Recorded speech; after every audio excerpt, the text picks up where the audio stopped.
À quoi rêvent les pierres, Thomas Reverdy? Ah, à quoi rêvent les pierres?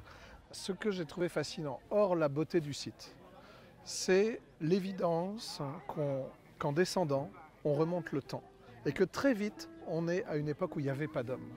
Et que l'époque avant l'homme, c'est pareil que l'époque après l'homme. Alors moi, tout de suite, c'est le genre de truc qui me fait rêver, ça m'évoque la beauté du monde sans nous. On est dans cette espèce de fantasme aujourd'hui, parce qu'on maltraite la Terre, on a peur que les choses disparaissent, les espèces et tout ça. Et qu'est-ce que ce serait la Terre sans nous? Le challenge, c'était d'arriver à articuler ce côté minéral,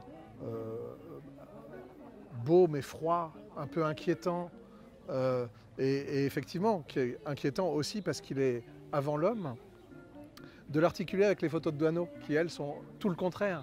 L'humanisme, la présence incarnée, la tendresse, le sourire, les jeux de regard. Et donc d'essayer d'inscrire une histoire humaine sur un fil très ténu, très subtil, dans ce paysage minéral qui se passe très bien de la présence de l'homme, de faire le lien entre les deux. Dans ce voyage d'un monde sans nous vers le rêve des pierres, il y a quand même deux personnages.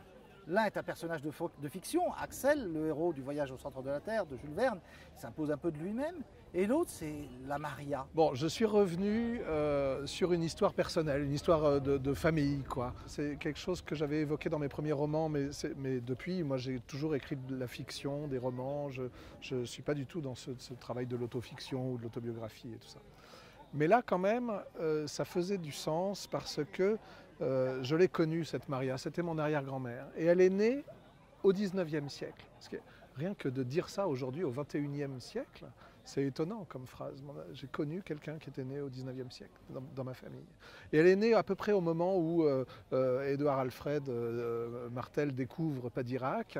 Et en remontant un peu sa biographie à lui, je m'aperçois que quand il a une dizaine d'années, 5 ans exactement, sort Voyage au centre de la Terre de Jules Verne. Et alors ça tout à coup, ça m'ouvre des perspectives parce que ce découvreur, il ressemble en fait au personnage d'Axel dans le livre de Verne. Il a dû le lire enfant, ça a dû le faire rêver.